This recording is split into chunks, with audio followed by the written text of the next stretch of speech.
Star பைரட்டோட cook and ஒரு under rated fighter. So நான் யாரை பற்றி சொல்கிறேன்னு உங்களுக்கு தெரிஞ்சிருக்கோம். ஸ்மோக் சாஞ்சியை பற்றி தான் பேச போகிறோம். So welcome to webby walker. Host Viji பேசுகிறேன். சாஞ்சியை பற்றினா ஒரு சின்ன இன்ட்ரோ.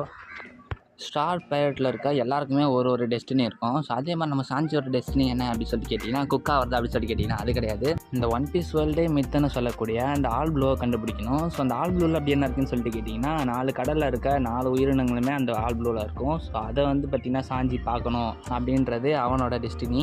அண்ட் சாஞ்சி யாரு கூடயுமே ஹேண்ட் டு ஹேண்ட் காம்பேக்ட் போட்டு நம்ம பார்த்துருக்கே மாட்டோம். ஒன்லி லெக்கை வச்சு தான் சண்டை போட்டுட்ருப்பான். ஸோ அது ஏன் அப்படி சொல்லி கேட்டிங்கன்னா, அவனை பொறுத்தளவுக்கு ஹேண்டுன்றது வெறும் குக் பண்ணுறதுக்கு மட்டும் தான். நான் இதை சண்டை போடுறதுக்கு யூஸ் பண்ண மாட்டேன் அப்படின்னு சொல்லிட்டு இது அவனோட பாலிசி. வெறும் லெக்கு மட்டும் தான் யூஸ் பண்ணுவான் சண்டைக்குனாலே. பட் சாஞ்சி லேடிஸை பார்த்தா மட்டும் அவனோட கேரக்டர் சேஞ்ச் ஆகிடும், ரொம்ப ஃபன்னியாக மாறிடுவான். ஸோ இதை நம்ம சீரியஸாக நிறைய வாட்டி பார்த்துருப்போம். என்னதான் சாஞ்சி குக்காக இருந்தாலும் ஸோ இவன் ஒரு ரியல் வாரியர் தான். ஸோ சாஞ்சியை பற்றி நீங்கள் என்ன நினைக்கிறீங்க அப்படின்றத கமெண்ட் பாக்ஸில் கமெண்ட் பண்ணிட்டு வெப்பி வால்கர்ஸை ஃபாலோ அண்ட் சப்ஸ்கிரைப் பண்ணி வச்சுக்கோங்க. Thank you guys, see you soon.